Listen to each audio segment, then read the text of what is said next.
Good morning, students. I'm sending my videos on economics, and this is my second chapter, lecture 4th. Chapter name is Objectives of Planning and Goals of Planning. And in this chapter, I have told you about short objectives of plans and long period objectives of planning. After telling all this, now today I am telling you features of economic policy pursued under planning till 1991. अभी तक आपने देखा कि जो independent होने के बाद जो हमारे इकोनॉमिक प्लानर्स और पॉलिटिशियंस ने इंडिया की ग्रोथ एंड डेवलपमेंट के लिए क्या क्या गोल उनके माइंड में थे, क्या क्या गोल उन्होंने सेलेक्ट किए कि ये हमें लेने हैं। तो अब उस जो पॉलिसी उन्होंने बनाई, उस पॉलिसी की फीचर्स क्या है, कैरेक्टरिस्टिक्स क्या है, ये मैं आपको वन बाय वन एक्सप्लेन करूँगी। First one is heavy reliance on public sector.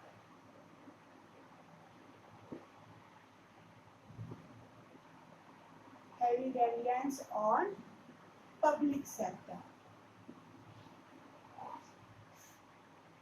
Yes, economic policy till 1991 indicated heavy reliance on public sector.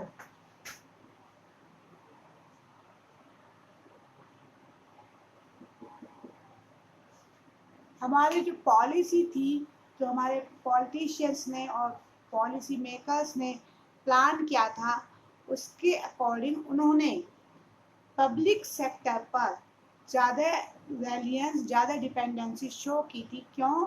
क्योंकि उस टाइम कोई भी प्राइवेट इन्वेस्टर्स इतना बड़ा इन्वेस्टमेंट, इतना ह्यूज इन्वेस्टमेंट करने को रेडी नहीं थे जितना कि पॉलिसी इकोनॉमी की को ग्रोथ देने के लिए, एक्सेलरेट करने के लिए चाहिए था। इसलिए जो हैवी रिलायंस की गई वो पब्लिक सेक्टर पे की गई, गवर्नमेंट एक्सपेंडिचर पर की गई। जैसे for example in industrial policy resolution 1956, 70 industries were reserved for public sector only and only 12 industries were reserved for private sector. Why? ऐसा क्यों किया गया?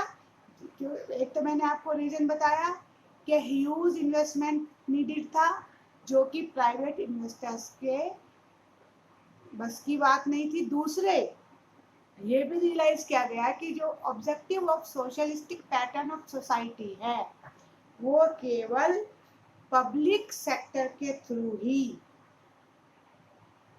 अचीव किया जा सकता है, जबकि पब्लिक सेक्टर अपना जो है पब्लिक सेक्टर एंटरप्राइजेस का यदि कम्प्रीहेंसिव डेवलपमेंट किया जाएगा तभी सोशलिस्टिक पैटर्न ऑफ सोसाइटी को अचीव किया जा सकेगा। इसलिए पब्लिक सेक्टर पर हैवी रिलायंस शो की गई। Second one is regulated development of private sector. Regulated development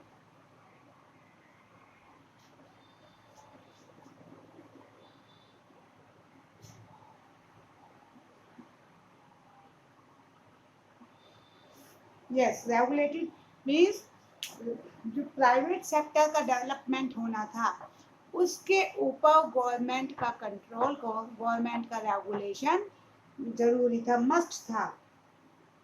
according to industrial development and regulation act 1914, private sector में न्यू इंडस्ट्रीज एस्टेब्लिश नहीं की जा सकती थी विदाउट लाइसेंस एंड रजिस्ट्रेशन। जब तक कि उनको गवर्नमेंट से लाइसेंस ना मिल जाए और रजिस्ट्रेशन ना करा लें अपना, तब तक कोई भी प्राइवेट इन्वेस्टर नई इंडस्ट्री को एस्टेब्लिश नहीं कर सकता था। ना केवल कोई भी प्राइवेट इन्वेस्टर नई इंडस्ट्री को एस्टेब्लिश नहीं कर सकता था, बल्कि जो monopolies and reserve restricted trade practice act 1969 था, उन्होंने इस एक्ट के द्वारा कुछ इंडस्ट्रीज के एक्सपेंशन पर भी रेगुलेशन कर दिया था, रेस्ट्रिक्शन लगा दी थी। यानी कोई अपनी एग्जिस्टिंग इंडस्ट्रीज को भी एक्सपैंड नहीं कर सकता था without the permission of government. Clear बेटा? यानी ये जो अब जब आपने रेगुलेशंस लगा दिए, रेस्ट्रिक्शंस लगा दी, इट मीन्स जो प्राइवेट सेक्टर का डेवलपमेंट है वो इंश्योर करता था, ये सुनिश्चित करता था कि जो इकोनॉमिक पावर रहेगी वो प्राइवेट सेक्टर के हैंड में नहीं रहेगी। इकोनॉमिक पावर का कंसंट्रेशन प्राइवेट सेक्टर के हैंड्स में नहीं रहेगा, बल्कि ये गवर्नमेंट के हैंड में रहेगा, पर पब्लिक सेक्टर के हैंड में रहेगा। Third one, protection of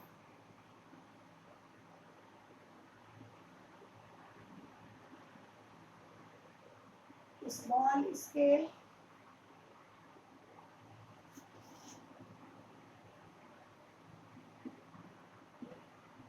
industries and regulation of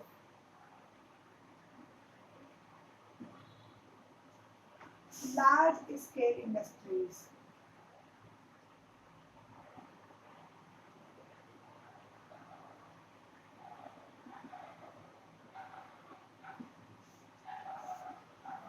बेटा एज यू नो, जैसा कि आप जानते हैं कि हमारे देश में पॉवर्टी ज़्यादा है, तो उसके लिए और जो पब्लिक है उसके पास पैसा कम था, मनी कम थी उस समय पर, तो लार्ज स्केल इंडस्ट्रीज को रेगुलेट किया गया सेवरल एक्ट्स के थ्रू, जिनमें पर्टिकुलरली आपका monopolistic and restrictive trade act था शामिल। और उसके बाद ऑन द अदर हैंड दूसरी तरफ जो स्मॉल स्केल इंडस्ट्रीज थी उनको प्रोटेक्शन दिया गया फ्रॉम कंपटीशन से। क्यों, किस तरीके से कि certain areas of protection were exclusively reserved for small scale industries. Clear बेटा? कि कुछ एरियाज ऑफ प्रोडक्शन थे वो केवल और केवल स्मॉल स्केल इंडस्ट्रीज के लिए ही रेगुलेट कर दिए गए, रिजर्व कर दिए गए। उन एरियाज ऑफ प्रोडक्शन में लार्ज स्केल इंडस्ट्रीज नहीं इस्टेब्लिश की जा सकती थी। क्लियर? और इतना ही नहीं, केवल उन्हें एरियाज ऑफ प्रोडक्शन को रिजर्व करके ही प्रोटेक्ट नहीं किया गया स्मॉल स्केल इंडस्ट्रीज को, बल्कि उनके लिए जो फंड्स था, फाइनेंशियल इंस्टीट्यूशंस को भी डेवलप किया गया, जिससे कि स्मॉल स्केल इंडस्ट्रीज के लिए जो फंड चाहिए वो उसको भी फैसिलिटेट किया जा सके। क्लियर बेटा? और इसके अलावा और क्या किया गया स्मॉल स्केल इंडस्ट्रीज के लिए? सेवरल बोर्ड्स, कुछ बोर्ड्स बनाए गए जो कि स्मॉल स्केल इंडस्ट्रीज के प्रोडक्ट को प्रमोट कर सके मार्केट में, जैसे handloom board, silk board, cotton board, khadi board, इस टाइप से बोर्ड्स बनाए गए जो इन स्मॉल स्केल इंडस्ट्रीज के बनाए हुए प्रोडक्ट की ग्लोबल मार्केट में प्रमोशन कर सके। क्लियर बेटा? Number 4, development of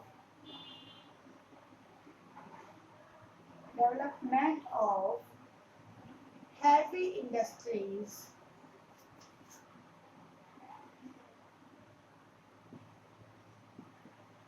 of strategic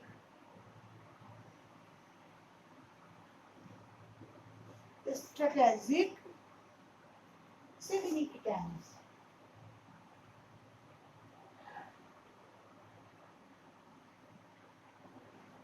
yes बेटा, जो हमारी इकोनॉमिक थी, सॉरी इकोनॉमिक पॉलिसी थी, उसकी ये भी एक इम्पोर्टेंट पॉइंट है कि जो हमारी इकोनॉमिक पॉलिसी थी उसने जो हैवी इंडस्ट्रीज थी जिनकी स्ट्रेटेजिक सिग्निफिकेंस थी, स्ट्रेटेजिक सिग्निफिकेंस यानी कि जो हमारी इकोनॉमी का बेस थी, हमें डेवलप करने के लिए जिन इंडस्ट्रीज की ज़रूरत थी, जो अदर इंडस्ट्रीज की रनिंग में हेल्पफुल थी, उन इंडस्ट्रीज का डेवलपमेंट को प्रायोरिटी दी गई, जिनमें electricity generation, engineering goods, iron and steel.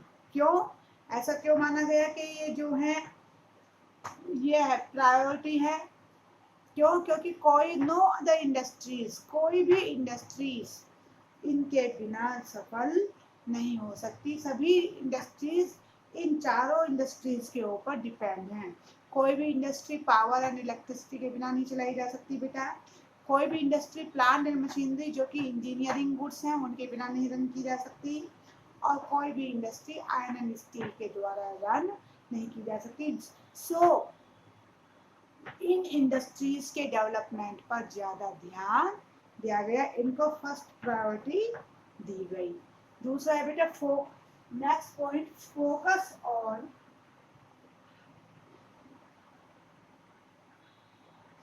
Focus on saving and investment.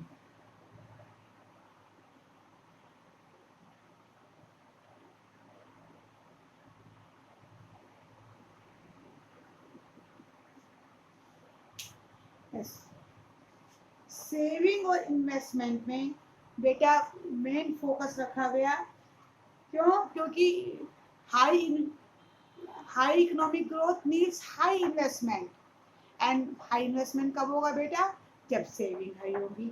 सो इस टू प्रमोट को सेविंग को प्रमोट करने के लिए, to promote saving, high interest rate is offered. ज़्यादा उनकी सेविंग्स पर ज़्यादा इंटरेस्ट रेट ऑफर किया गया। वाई इन्वेस्टमेंट को कैसे प्रमोट किया गया बेटे? By investment is induced through subsidies and other capital grants. नई इन्वेस्टमेंट करने पर सब्सिडी दी जाएगी, फॉर एग्जाम्पल, है ना? सब्सिडी देंगे कैसे? जो इलेक्ट्रिसिटी के रेट हैं उनमें छूट मिलेगी, टैक्स में रिबेट मिलेगी, कैपिटल ग्रांट्स दी जाएगी, लोन दिया जाएगा लो रेट ऑफ इंटरेस्ट पर, एंड सो ऑन। इस तरह से high investment, a big push of investment करने के लिए लोग इन्वेस्टर्स को इंड्यूस किया गया। वहीं दूसरी तरफ जो सेविंग के लिए इंड्यूस किया गया, वो हाई इंटरेस्ट रेट देखा। क्लियर बेटा? उसके बाद आता है आपका protection from foreign competition.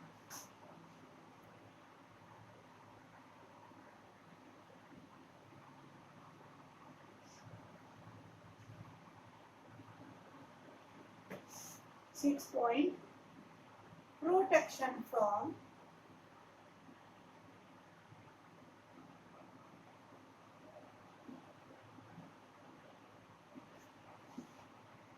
foreign competition।